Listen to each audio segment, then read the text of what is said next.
പിണറായി വിജയന്റെ വീട്ടിലും അതുപോലെ തന്നെ 12 കേന്ദ്രങ്ങളിലും ഇ ഡി പരിശോധന നടക്കുമ്പോൾ കേരളം മനസ്സിലാക്കേണ്ട, കേരളത്തിലെ പ്രബുദ്ധരായ ജനത എന്ന് അവകാശപ്പെടുന്നവർ മനസ്സിലാക്കേണ്ട ഒരു കാര്യമുണ്ട്.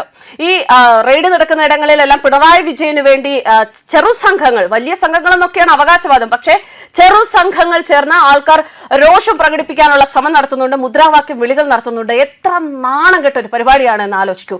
ഒരു ഉളുപ്പുമില്ലാതെയാണ് ഒരു അഴിമതി ചെയ്ത ഒരാൾക്ക് വേണ്ടി, അതും കോടിക്കണക്കിന് രൂപയുടെ അഴിമതി ചെയ്ത തെളിവുകൾ ഇവിടെ ഉള്ളപ്പോൾ അഴിമതി ചെയ്ത ഒരു വ്യക്തിക്ക് വേണ്ടി, തോറ്റ് തുന്നം പാടിയിരിക്കുന്ന ഒരു വ്യക്തിക്ക് വേണ്ടി ഒരു പാർട്ടി പ്രവർത്തകർ ഇത്രയധികം ശബ്ദമുയർത്തുന്നത്. ഇത്തരത്തിലുള്ള ഒരു പാർട്ടി അല്ലെങ്കിൽ ഇത്തരത്തിൽ അഴിമതിക്കൊപ്പം നിൽക്കുന്ന ഒരു രാഷ്ട്രീയ പാർട്ടിയെ നമുക്ക് ആവശ്യമുണ്ടോ എന്ന് കേരളം ചിന്തിക്കേണ്ട ഒരു സമയം കൂടിയാണ്. ഇത്തരത്തിൽ ആവശ്യമില്ലാതെ ഒരു അഴിമതിയുമായി ബന്ധപ്പെട്ടുള്ള പരിശോധന, അത് കേന്ദ്ര സർക്കാരിന്റെ കീഴിൽ, കേന്ദ്ര ഏജൻസികളുടെ കീഴിൽ ഒരു പരിശോധന നടക്കുമ്പോൾ ആ പരിശോധന നടക്കട്ടെ എന്ന് അതിന്റെ വഴിക്ക് വിടാതെ ഇത്തരത്തിലൊരു പ്രതിഷേധ ജാഥകളൊക്കെ സംഘടിപ്പിക്കുന്ന ഈ പ്രവർത്തകർ, അവർ എത്രമാത്രം വിവരമുള്ളവരാണ്, അവർ രാജ്യത്തിന് വേണ്ടി എന്താണ് ചെയ്യാൻ പോകുന്നത്, അല്ലെങ്കിൽ ഇവരൊക്കെ നാളെ എന്തെങ്കിലും ഒരു സമയത്ത് ഇവർക്ക് ഭരണം കിട്ടുകയോ അല്ലെങ്കിൽ രാഷ്ട്രീയപരമായി ഇവർ മുന്നോട്ട് വരികയോ ചെയ്തു കഴിഞ്ഞാൽ അത് എത്രത്തോളം രാജ്യത്തിന് ഉതകും എന്നുള്ളത് ചിന്തിക്കാനുള്ള ഏറ്റവും നല്ല സമയം കൂടിയാണ് ഇവരുടെ ഇത്തരത്തിലുള്ള പ്രതികരണം. നിശബ്ദമായിരിക്കുക, എന്താണ് ഇ ഡി കണ്ടെത്തുന്നത് എന്ന് മനസ്സിലാക്കുക, ആരുടെ ഭാഗത്താണ് കുറ്റങ്ങൾ അല്ലെങ്കിൽ കുഴപ്പങ്ങൾ ഉള്ളത് എന്ന് മനസ്സിലാക്കുക. അതിനുവേണ്ടി ക്ഷമ പാലിക്കേണ്ടതിന് പകരം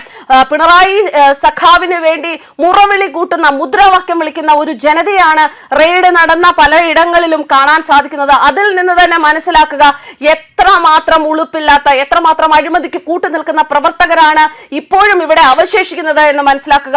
വളരെ നാണം കെട്ട ഒരു പരിപാടിക്കാണ് കേരളം ഇന്ന് രാവിലെ മുതൽ ഈ റെയ്ഡ് നടക്കുന്ന വീടിന്റെ പരിസരങ്ങളിൽ, റെയ്ഡ് നടക്കുന്ന സ്ഥലങ്ങൾ പരിസരങ്ങളിൽ കാണുന്നത്. സംഘങ്ങൾ ചേർന്ന് രോഷം പ്രകടിപ്പിക്കുന്ന സഖാക്കന്മാരും അവരുടെ അണികളും ശരിക്കും നാണം കെട്ട കാഴ്ചയാണ് കേരളത്തിന് കാണാൻ സാധിക്കുന്നത്. ഇവിടെ തീരുമാനമെടുക്കുക, ഇത്രത്തോളം അഴിമതിയെ പ്രോത്സാഹിപ്പിക്കുന്ന ഒരു രാഷ്ട്രീയ പാർട്ടിയുടെ കനലെങ്കിലും, ഒരു തരിയെങ്കിലും അവർ അവശേഷിക്കുന്നുണ്ട് എന്നവർ അവകാശപ്പെടുന്നുണ്ട്.